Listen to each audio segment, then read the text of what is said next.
Söz Adakan Kisanbayış'a veriledi. Урматтуу эсептештер, менде суроо эмес, мен суроолорго жооп ала албай билем.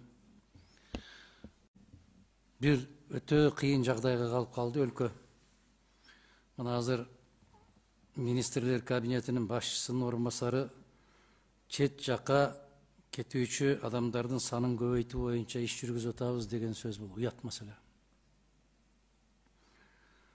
Эдил мырза, бул абдан уят маселе, башка эл укпасын. Көбөйтүп бер деп берип аткандар деле өздөрүнө жараша берип аткандыр, бирок силер өкмөттүн атынан сүйлөп атканда ал сөздү айтканыңар уят маселе. Борбордук Азияда калкынын саны боюнча эң аз элбиз. Сыртка кишилерибизди кетире албай кыйналып аткан өкмөттүн кажети барбы бизге? Ошону бир чоң жетишкендик катарында айтып атасыңар да, сыртка кеткендердин санын көбөйтүүнүн үстүндө иштеп атабыз. Айналайындар, абайласаңар ушундай сөздөрдү. Эл укса эмне дейт? Анан кээ бирлер берип коюп атат, бул жакка да жиберсеңер, бул жакка да жиберсеңер. Айналайын. Сыртка чыгарбай үйдө алып калуунун үстүндө иштеп атабыз деп сөз айтпайсыңар. Сыртка кеткендер кайра келе албай калып атат деп. Сыртка кеткендер келсе да идеология, психология өзгөчөлөнүп келип атат деп. Биздин байлыгыбыз ушул жердин астындагы темир, көмүр, алтын эмес, жердин үстүндөгү элибиз деп айтпайсыңар силер. Бул расмий мамлекеттик идеология айланып кетти. Бул коркунучтуу жагдай. Кыскасын айтканда, урматтуу кесиптештер, биз эки суроонун тегерегинде болушубуз керек. Сыртта жүргөн кыргыздардын конституциялык укугу сакталып атабы? Биринчи суроо, жок деп жооп беребиз. Экинчи суроо, кыргыз жараны дүйнөнүн кай жеринде жүрсө, кыргыз бийлиги алардын укугун коргоого милдеттүү деп жазылып турат конституциябызда. Ошол милдетти аткарып атабы бүгүн бийлик? Жок деп жооп беришибиз керек. Бүттү да. Эки суроо, эки жооп.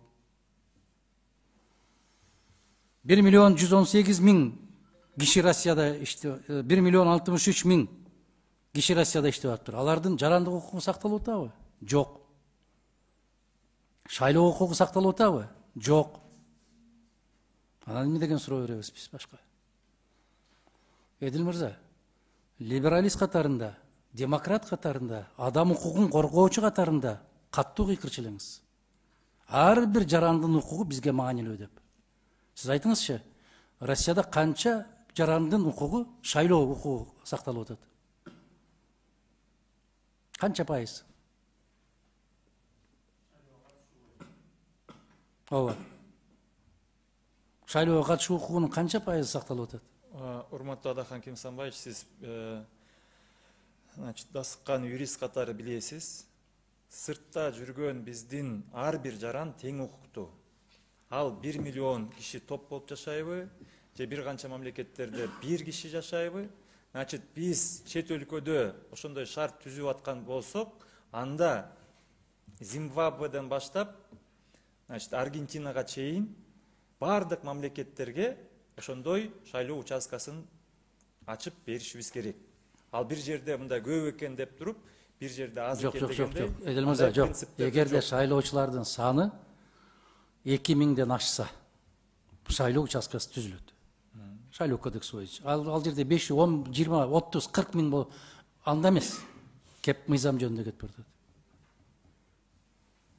Жакында эле кечээ өткөндө биз Тонга королевствосу менен түзбөдүкпү, экономикалык кызматташууну. Ал жерде бир кыргыз өмүрүндө барган эмес, барышы да мүмкүн эмес ал жака. Мен аны айткан жокмун. Мына Россияда 1.063.000 кыргыз жараны жашаган жерде канча пайыз конституциялык укугу сакталды? Урматтуу Адахан Кимсанбаевич, сиз мага суроолорду берип атасыз. Бул жоопторун сиз жакшы билесиз, анткени көп жылдан бою сиз иштеп келе атасыз. Мен мүмкүнчүлүктөн пайдаланып, урматтуу төрага, биздин өкмөткө тарабын айтып атасыз, биз ушинтип эле көбөйтүп атабыз, чыгарып атабыз. Жок, мен дагы бир жолу тактоо үчүн айтып коеюн. Азыркы президенттин тапшырмасы боюнча тескери ушул жерде биздин иш орундары ачылып атат. Анан шарттар көбөйтүлүп, жанагындай ыңгайлуу жакшы жумшак шарттар. Эми жаштарыбызга азыр биз жаш мамлекет экенбиз.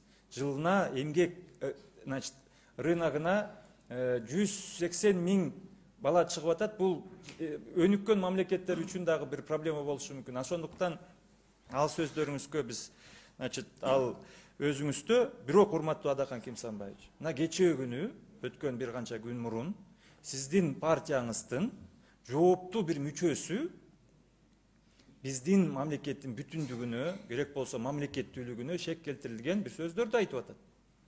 Эдил мырза, мындайда төө десе б дегениңерди токтотуп койчу эле. Мен сизден сурап атам, конституциялык укук канчалык пайыз сакталып атат деп. Ошондуктан биринчи башка мамлекетте жүргөн укуктар боюнча мен айтып коеюн, бул конституциябызга, биздин бүтүндүгүбүзгө шек келтирилген бир маселе болуп атат. Ошондуктан мен расмий түрдө министрлер кабинетинин атынан сизден талап кылам, сиздин партияңыз расмий түрдө ал мүчөңүздүн сөзүнөн өзүңүз дистанция Эдил Жолдубаевич, сизге суроо берилди. Эдил Жолдубаевич, тартипке чакырам сизди. Сизге суроо берилди. Депутат сизге суроо берип атат. Сиз таптакыр башка маселеге өтүп атасыз. Конкрет түрдө эме шайлоочулардын укугу боюнча жооп берип койсоңуз. Бардыгы мыйзамдын чегинде болушу керек жана конституция толук так аткарылып атат. Урматтуу Адахан Кимсанбаевич, аны толук маалыматы бар. Анан өзгөчө өзү мыйзам чыгаруучу катары сиздин өзүңүздүн колуңузда кандайдыр бир сунуштарыңыз болсо, биз дайым даярбыз. Бирок бир эле мамлекетке көз каранды болбостон, урматтуу Адахан Кимсанбаевич, сизден биз суранабыз дагы, чакырабыз, сизден талап кылабыз. Жалпы Кыргыз Республикасынын бүтүндүгүн, сиз бүтүндүк деген партиянын өкүлүсүз. Ошондуктан биздин бүтүндүгүбүзгө, эгемендүүлүгүбүзгө, суверендүүлүгүбүзгө, көз карандысыбызга шек келтирүүнү токтотуңуз. Эдил Жолдубаевич, сиз конституция сүйлөп атасызбы? Бул башка бийликтин бултагы. Сиз азыр көзөмөл функцияны алкаганда өкмөттүн өкүлү катары сиз бияка келип баяндама жасашыңыз керек, маалымат берип коюшуңуз керек. Бул эмне деген? Сиз башка вообще маселеге өтүп атасыз. Сизге депутат азыр суроо берип атат. Сиз жооп беретинде маалымат берип коесузбу? Анан кийин уже башка жерге чыгып ошол жакта сүйлөшсөңөр болот. Туурабы? Канча пайыз кыргыз жаранын конституциялык укугу сакталып атат? Урматтуу Адахан Кимсанбаевич, биз азыр Кыргыз Республикасы жөнүндө сүйлөшүп атабызбы, же сиз кайсы мамлекет жөнүндө сүйлөп атасыз? Шүлөгө бирдеме аны болобуз. Мен кыргызча жооп. Эмедечи 7000 адам катышыптыр да 28 ноябрда Россия Федерациясы боюнча 59 000 шайлоо укугуна ээ. Калган жүздөгөн 100 000 эмнеге катышпай калды деген суроону берип атат. Мен жалпак дыйканча берейин сизге. Жооп берип коюңузчу, түшүнүп калсаңыз. Калгандары эмнеге катышпай калды? Каттоого турган шайлоочу шайлоого катышат. А ким каттайт аны? Шайлоо комиссиялары каттайт. Кантип каттайт? Ошол шайлоочу кайрылса ошону каттайт да. Кайрылып катталбай аткандарды эмне кылыш керек? Ал шайлоочунун эрки. Урматтуу Адахан Кимсанбаевич, сиз билесиз, биздин Кыргызстаныбызда, мына Бишкегибизде, Ошубузда канча пайыз адам шайлоого катышып атат. Бул тилекке каршы ошондо көрүнүш. Кайран. Адахан Кимсанбаевич, биякта Борбордук шайлоо комиссиясынын өкүлү бар. Ал жооп берип койсун. Нурлан Чукоевич. Борбордук шайлоо комиссиясынын төрайымынын орун басары Кочукеев Нурлан Чукоевич. Урматтуу Адахан Кимсанбаевич, сиздин сурооңузга мен эле жооп берип коеюн. Бүгүнкү күнү туура белгилеп кеттиңер. Ошол шайлоо боюнча өзүнчө бир көйгөйлөр болуп атат да. Өзүңүз баарыңыздар эле билгендей, акыркы шайлоо көрсөттү. Шайлоочулардын катышкан саны абдан төмөн пайызга түшүп кетти да.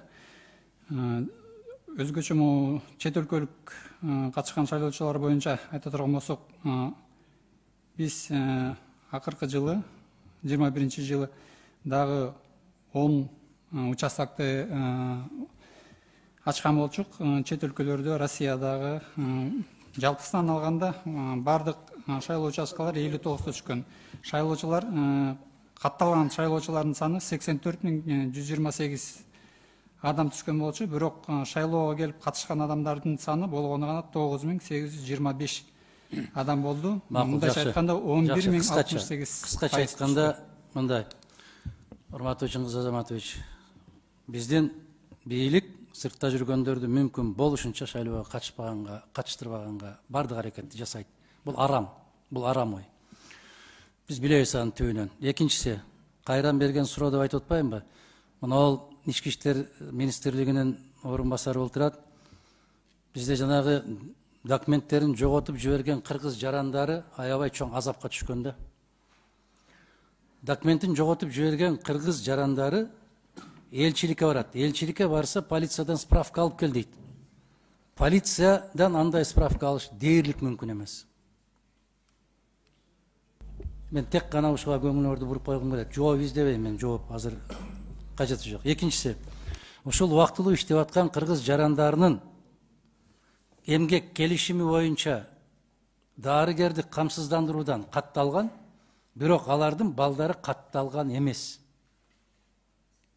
Алардын балдары дарыгерлик кызматты ала албайт. Мана ошону дагы сүйлөшүү жолдору менен чечсе болобу? Болот. Ата-энесинин келишим документин балдарына дагы жайылтып койсо болобу? Болот. Эмне тоскоолдук болуп атат ошого, Эдил мырза?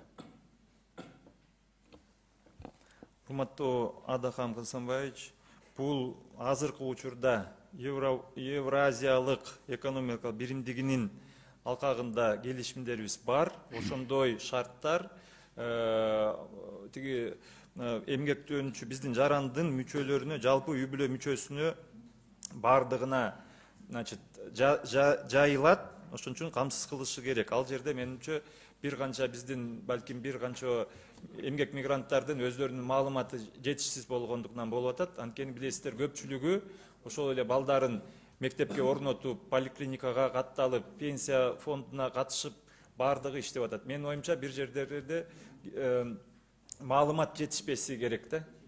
Анан алар ошол балким берки биздин коңшу туугандарга салыштырып эле ошолордун шарты менен жүрүшөт. А Кыргыз Республикасынын жараны албетте ал жерде тең ата, тең укуктуу болушу керек. Андай жок. Ошолорду иштеш керек. Соңунда, урматтуу кесиптештер, 1.118.000 киши жүргөн Россиядан бир кыз майда өзүнүн пикирин билдирип койгон экен. Өзүнүн пикирин. Коопсуздук кызматына чейинки даражасына жеткирип, көтөрүп, көкөлөтүп, мына жерде турган Байсаловго чейин ушул маселени трибунадан айтып атат. Бул маскара ушул бийликке. Бул уят маселе. Өтө чоң уят маселе. Бул жигиттин кожоюну болуп отурган жигит айтты эле. 9-7 областы өнүккөн 7 мамлекетке бөлүп берип коюшубуз керек деп. Коркпой алардын желегин көтөрүшүбүз керек деп. Аларга эмне баа бербейсиңер? Ал кыз бир байкуш эчен жылдан бери ошол жерде иштеп, ошол жерде оокат кылып, бала чакасын багып аткан. Чиновниктерден айырмаланып, мамлекеттик казынадан жеп аткан киши эмес экен. Тишинин кирин соруп жүрүп, ошол жерде иштеп аткан кыз экен. Мен тактадым ким экенин. Ага мынча асыласыңар ал кызга. Анын эркин пикири бар. Пикирин айтып коюптур. Мына ушундай абалда калды Кыргызстан, моундай болду деп. Ал бүтүн экен көрсө, жана Абдулда Иманкулов айткандай, көрсө бүтүн Кыргызстандан Турбаева. Кудай жалгап калбадыбы, берип калбадыбы? Кыргыз чиновниктеринин канчасы жүрөт ушундай ой пикирлерди айтып. Канча айыл кыштактарга айрылып атат өзүнүн пикирин айтып. Ошондуктан бир аз өзүңөрдү кармап жүргүлө жигиттер. Тема боюнча жооп бердим. Процедурный